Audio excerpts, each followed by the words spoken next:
সকালবেলা বাড়ি আমলাম, এসব আর ভালো লাগে না। এমনিতে না খেয়ে চলে আসলাম, খিদেও লেগেছে।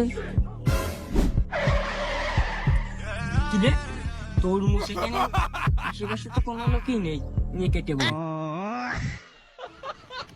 খাওয়ার ব্যবস্থা হয়ে গেল রে। ওই দেখ সপুকেল স্টাইলে তোর চুরি করতেছে, ও মনে করতেছে আমরা ওরা দেখিনি। ডাকবে ভাইবো, শোন শোন শোন, এখানে আয়। যা দেখে ভালো লাগলো রে, আবার ভাগ না না আসায়। দাঁড়াও কাকা, আসতেছি। ভাইপো তোর মুস্তাতে কিনে আনলি তাই না? তা দেখি তোর মুস্তাতে দেখি।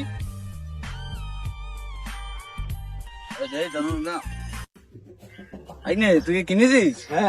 কোন থেকে কিনলি? কিনেছি এক জায়গার থেকে।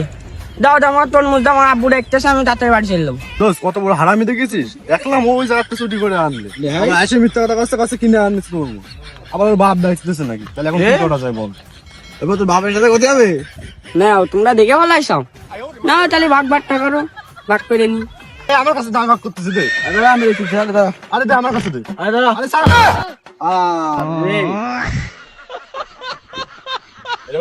কি কাজ করলি তুই?